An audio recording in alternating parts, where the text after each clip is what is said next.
حضرت ایوب کون تھے اور ان کو کیڑے کیوں پڑے؟ ناظرین، قرآن مجید کی سورہ نساء اور سورہ انعام میں جہاں دوسرے انبیاء کا ذکر موجود ہے، وہاں پر حضرت ایوب علیہ السلام کا بھی ذکر موجود ہے۔ بائبل میں پورا ایک صفحہ سفر ایوب کے نام سے ہے، جو قدیم شاعری کا ایک عظیم شاہکار ہے۔ اس کے مطابق آپ کا نام یوباب تھا اور آپ زرہ بن رواحل بن عیسوہ دوم بن اسحاق کے بیٹے تھے۔ عیسوہ دوم حضرت اسحاق سے ناراض ہو کر اپنے چچا حضرت اسماعیل کے پاس چلے گئے تھے، کیونکہ ان کے بھائی یعقوب نے اپنے باپ سے نبوت حاصل کر لی تھی۔ بائبل نے آپ کا وطن بصرہ بتایا ہے، جو فلسطین کے پاس ایک چھوٹا سا شہر ہے۔ ناظرین، مؤرخین کا بیان ہے کہ آپ نے حضرت اسماعیل کی لڑکی سے شادی کے علاوہ 2 اور نکاح کیے، اور ان سے جو اولاد پیدا ہوئی اسے لے کر آپ کوہ سرات کے دامن میں چلے گئے، اور کچھ مدت بعد آپ کے قبیلے نے ایک طاقتور قوم کی شکل اختیار کر لی، جس پر 8 بادشاہوں نے حکومت کی۔ حضرت ایوب دوسرے بادشاہ تھے۔ بائبل میں ان 8 بادشاہوں کے نام درج ہیں۔ ناظرین، بائبل کے مطابق حضرت ایوب نے 140 سال کی عمر پائی۔ حضرت ایوب علیہ السلام اللہ تعالیٰ کے بہت برگزیدہ نبی تھے۔ ناظرین، حضرت ایوب علیہ السلام بہت صابر تھے۔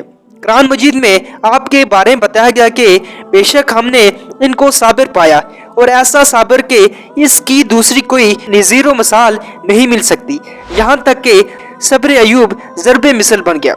بعض روایتوں اور کتابوں میں یوں آیا ہے کہ شیطان نے کہا کہ ایوب علیہ السلام اس لیے عبادت کرتے اور شکر گزاری کرتے ہیں کیونکہ اللہ تعالیٰ نے ان کو مال و دولت سے نواز رکھا ہے، اگر ان کی آزمائش کی جائے تو وہ ناشکری کریں گے۔ اللہ تعالیٰ نے حضرت ایوب علیہ السلام کی آزمائش مختلف آفات سے کی۔ سب سے پہلے ان کے جانور مر گئے، پھر بچے انتقال کر گئے، اور پھر بیماری نے آ لیا کہ صرف زبان ہی محفوظ تھی۔ اس حال بھی ان کو یہ فکر تھی کہ زبان کو کچھ ہو گیا تو اللہ تعالیٰ کا شکر کیسے ادا کریں گے۔ اللہ تعالیٰ نے ان کی بیماری دور کی، مال و دولت بھی دوبارہ دیا، اور پھر بچے بھی ہوئے۔ ناظرین، خدا نے آپ کی آزمائش کی اور آپ کے تمام جاندار تباہ ہو گئے، اور آپ کی آل و اولاد، نوکر چاکر سب مر گئے، اور آپ خود ایک ایسی موذی مرض میں مبتلا ہو گئے۔ ناظرین، تاریخ و تفسیر کے علماء کے مطابق ایوب علیہ السلام بے حد مالدار تھے۔ ایوب علیہ السلام کے پاس مال مویشی، نوکر چاکر اور کافی زمین بھی تھی۔ ابن عساکر اپنی سند سے بیان کرتے ہیں کہ یہ سب زمین ایوب کی ذاتی ملکیت تھی، اور ایوب کے اہل و عیال کثیر تعداد میں تھے۔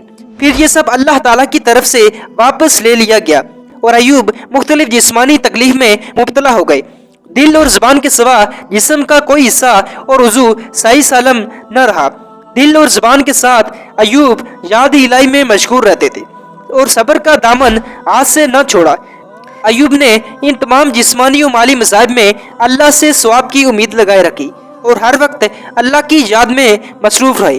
اور جب ایوب علیہ السلام کی بیماری نے طول پکڑ لیا تو دوست احباب وحشت محسوس کرنے لگے، اور ساتھ بیٹھنے والے نفرت کرنے لگے۔ تو ایوب کو شہر سے باہر کوڑا کرکٹ میں پھینک دیا گیا، اور بیوی کے سوا سب دور رہنے لگے۔ ان کی بیوی کے سوا ان کا کوئی غمخوار نہ رہا، اور وہی ایوب کی نگرانی کرتی۔ ان کی زوجہ ان کے ہر ضرورت کا خیال رکھتی۔ جب ان کی مالی حالات کمزور ہو گئے تو شوہر کی کفالت کرنے کی وجہ سے محنت مزدوری کرنے لگی، اور شوہر کی ہر ضرورت کا خاص خیال رکھا۔ حضرت ماجد فرماتے ہیں کہ چیچک کی بیماری کی زد میں آنے والے سب سے پہلے ایوب علیہ السلام تھے۔ ناظرین، انس بن مالک کے مطابق 7 سال اور کچھ مہینے آپ کو کوڑا کرکٹ میں پھینک دیا گیا، اور آپ کے جسم میں بہت سے کیڑے پیدا ہو گئے، اور اللہ تعالیٰ نے ان کی تکلیف کو دور فرمایا۔ ناظرین، اسماعیل بن عبد الرحمن فرماتے ہیں کہ آپ کا گوشت گل سڑ گیا تھا، ہڈیاں اور پٹھے باقی رہ گئے تھے۔ آپ کی زوجہ راکھ لا کر ان کے جسم کے نیچے بچھا دیتی۔ جب تکلیف کی مدت زیادہ ہو گئی تو آپ کی بیوی نے کہا، اے ایوب، آپ اپنے رب سے دعا کریں کہ وہ اس تکلیف سے چھٹکارا ادا کرے اور آزمائش ٹال دے۔ ایوب علیہ السلام نے جواب دیا، اللہ تعالیٰ نے مجھے 70 سال صحت اور سلامتی سے نوازا ہے، تو کیا میں 70 سال بیماری پر صبر نہیں کر سکتا؟ تو آپ کی زوجہ رو پڑی اور لوگوں کے گھروں میں محنت و مزدوری کرتی اور اس کی جو کچھ مزدوری ملتی تو اس سے آپ کے کھانے کا انتظام کر دی۔ اس کے بعد اللہ تعالیٰ نے ایوب علیہ السلام پر ایک وحی نازل فرمائی جس کے بعد وہ شفایاب ہو گئے۔ وہ وحی یہ تھی کہ اللہ تعالیٰ نے فرمایا، اپنا پاؤں زمین پر مارو، یہ ٹھنڈا چشمہ نہانے اور پینے کو ہے، اور ایوب علیہ السلام شفا کے پانی میں نہانے کے بعد شفایاب ہو گئے تھے۔ ناظرین، جب ان کی بیوی دیر سے پہنچی تو دیکھنے لگی کہ اتنے میں ایوب علیہ السلام اس کی طرف آئے جب اللہ تعالیٰ نے ان کی بیماری ختم کر دی تھی اور وہ بہت خوبصورت حالت میں تھے۔ بیوی آپ کو دیکھ کر پہچان نہیں سکی اور کہنے لگی، کیا تو نے اللہ کے نبی کو دیکھا ہے جو اس جگہ بیماری کی حالت میں موجود تھے؟ جب وہ صحیح اور تندرست تھے انہوں نے جواب دیا، میں وہی ہوں۔ ناظرین، ابو ہریرہ فرماتے ہیں کہ محمد صلی اللہ علیہ وسلم نے فرمایا، جب اللہ پاک نے حضرت ایوب علیہ السلام کو صحت دی تو ان پر سونے کی ٹڈیوں کی بارش برسائی۔ آپ اپنے ہاتھ سے ان کو لے کر کپڑوں پر ڈالنے لگے اور آپ کو کہا گیا کہ کیا تو سیر نہیں ہوا؟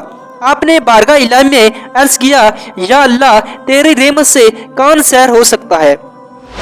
ناظرین، ایوب علیہ السلام صحت یابی کے بعد 70 برس تک زندہ رہے اور دین اسلام کے لیے محنت کرتے رہے، اور بعض روایات کے مطابق آپ کی قوم نے ابراہیمی مذہب کو تبدیل کر دیا تھا۔ امید کرتا ہوں آپ کو اس ویڈیو میں بہت سی چیزیں جاننے کو ملی ہوگی۔ تب تک کے لیے اجازت دیجیے، اللہ حافظ۔